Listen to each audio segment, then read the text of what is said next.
Hello friends, இந்த வீடியோவில் வீட்லேயே நெய் எப்படி செய்ய போகிறோன்றது தான் பார்க்க போகிறோம். அதில் இந்த வீடியோ பார்த்திங்கன்னா பாலாடை எடுத்து அதை எப்படி தயிராக்கி அதிலிருந்து வெண்ணெயை எடுத்து வெண்ணெயிலேருந்து நம்ம நெய் எப்படி செய்ய போகிறோன்றது தான் பார்க்க போகிறீங்க. முதல்ல பார்த்திங்கன்னா பால் நீங்கள் நல்லா காசிட்டு அது கொஞ்சம் ஆறுனதுக்கப்புறம் நீங்கள் அதை ஃப்ரிட்ஜில் எடுத்து வச்சுருங்க. ஃப்ரிட்ஜில் எடுத்து வச்சு ஒரு 4 மணி நேரம் கிட்ட விட்டுடுங்க. அதில் இருக்கிறது பார்த்திங்கன்னா மொத்தம் கொழுப்புமே சரி மேலே அப்படியே தங்கும். அது நம்ம வெளியில் எடுக்கிறப்போ பாருங்கள் அடர்த்தியாக அந்த கொழுப்பு மேலேயே இருக்கும். ஸோ நம்ம அப்படியே எடுத்து ஒரு கிண்ணத்தில் எடுத்து வச்சுக்கணும். இதோ பாருங்கள், நான் எப்போவுமே சரி இதே மாதிரி தான் பால் காசிட்டு ஃப்ரிட்ஜில் எடுத்து வச்சு அதுக்கப்புறம் நான் அந்த பாலாடை எடுத்து இந்த கிண்ணத்தில் நான் ஸ்டோர் பண்ணிக்கிட்டேன். ஒரு தடவை எனக்கு கிண்ணம் ஃபுல்லாக சேர்ந்ததுக்கப்புறம் இந்த மாதிரி ரைஸ் குக்கரில் கொஞ்சம் தண்ணியை ஆட் பண்ணிவிட்டு அது நல்லா சூடானதுக்கப்புறம் இந்த கிண்ணத்தை நான் நடுவில் வச்சிடுறேன். இந்த கிண்ணத்தில் இருக்கிற எல்லா பாலாடையும் தண்ணி போல் கரைஞ்சதுக்கப்புறம் இதை நான் அப்படியே வெளியே எடுத்துகிட்டு மிதமான சூட்டில் இருக்கும்போது ஒரு தேக்கரண்டி அளவு மோரை ஆட் பண்ணிவிட்டு கொஞ்சம் மிக்ஸ் பண்ணிக்கிறேன். மிக்ஸ் பண்ணிவிட்டு இப்படியே 4 மணி நேரம் வரையிலும் அப்படியே விட்டுட்டிங்கன்னா இது தயிர் போல் மாறிடும். இதை டீப் ஃப்ரிட்ஜில் ஒரு கூலிங் ஆகிற வரையிலும் விட்டுட்டு அதுக்கப்புறம் நீங்கள் வெளியே எடுத்து பார்த்தீங்கன்னா இந்த மாதிரி திக்காக இருக்கும். திக்கான இந்த தயிரை எடுத்து நான் மிக்சியில் போட்டு அரைச்சிக்க போகிறேன்.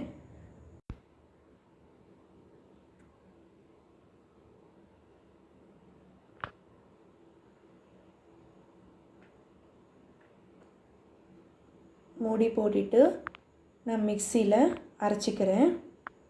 இப்போ நான் மூடியை கொஞ்சம் ஓப்பன் பண்ணிவிட்டு அதில் தண்ணியை லைட்டாக ஆட் பண்ணிவிட்டு நான் மறுபடியும் அரைச்சிக்கிறேன். ஏன்னா மோர் தனியாக வெண்ணெய் தனியாக பிரிஞ்சிடும், அதுக்காக நான் தண்ணி ஆட் பண்ணிக்கிறேன்.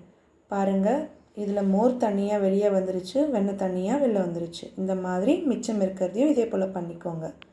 இதுக்கு அடுத்ததாக ஒரு தடவை வெண்ணெய் எல்லாம் சேர்ந்ததுக்கப்புறம் இந்த மாதிரி ஒரு கடாயில் போட்டுட்டு நல்லா தண்ணியை ஆட் பண்ணி இதை நல்லா அலசிக்கணும்.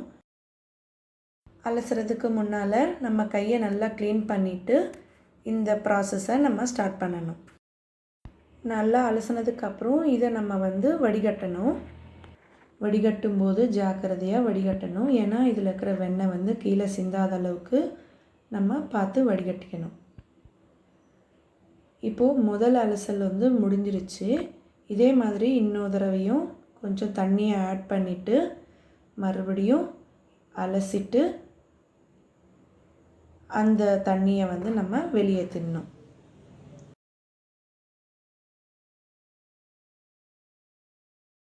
இந்த அலசலோடையே நம்ம முடிச்சுக்கிட்டு மிச்சம் இருக்கிறதுல தண்ணி எல்லாமே சுத்தமாக நல்லா வடிகட்டிட்டு அதுக்கப்புறம் நம்ம ஸ்டவ்வில் ஹை ஃப்ளேமில் வச்சுட்டு இதை காசிக்கணும்.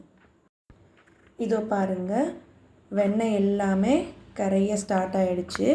அது மேலே இருக்கிற நுரை எல்லாமே மேலே பொங்குது பாருங்கள். இந்த கடாயில் ஃபுல்லாக பொங்குற அளவுக்கு விடாமல் கொஞ்சம் 3/4 பாகம் வரையிலும் பொங்குற அளவுக்கு வந்துருச்சுன்னா அதுக்கப்புறம் நீங்கள் லோ ஃப்ளேமில் ஒரு 20 நிமிஷம் வரையிலும் அப்படியே நிதானமாக அதை காசிடுங்க. காசும்போது பார்த்திங்கன்னா இந்த மாதிரி பபிள்ஸ்லாம் வரும். கொஞ்ச நேரம் கழித்து இந்த மாதிரி கொஞ்சம் கோல்டன் ப்ரௌன் கலரில் மாறுற அளவுக்கு சேஞ்சஸ் இருக்கும். 20 நிமிஷம் கழித்து பார்த்திங்கன்னா இந்த நுரை எல்லாமே கம்மியாகிடும். இந்த சமயத்தில் நீங்கள் உப்பை ஆட் பண்ணிக்கலாம். இதில் கடைசியாக கொஞ்சம் உப்பு ஆட் பண்ணுறதுனால நல்ல ஃப்ளேவர் கொடுக்கும். அப்படியும் இல்லைன்னா முருங்கைக்கீரையும் கூட லைட்டாக ஆட் பண்ணிக்கலாம். ஸோ அடிஷ்னல் ஃப்ளேவரும் ப்ளஸ் நல்ல நறுமணமும் கூட இருக்கும். அதனால தான் நம்ம கடைசியாக இதை போல் ஆட் பண்ணிக்கிறோம்.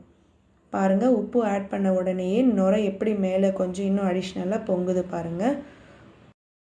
நம்ம பார்த்துக்கிட்டே இருக்கணும். ஏன்னா கடைசி நிமிஷத்தில் கோல்டன் ப்ரௌன் ஆகிற சமயத்தில் நம்ம கொஞ்சம் இப்படி கிண்டிக்கிட்டே பார்த்துக்கிட்டே இருந்தோம்னா நம்மளுக்கு தெரிஞ்சிடும். ஸோ ஒரு உப்பு போட்டுட்டு ஒரு 2 நிமிஷம் அப்படியே இருக்க விட்டுட்டு நீங்கள் ஸ்டவ் ஆஃப் பண்ணிடலாம்.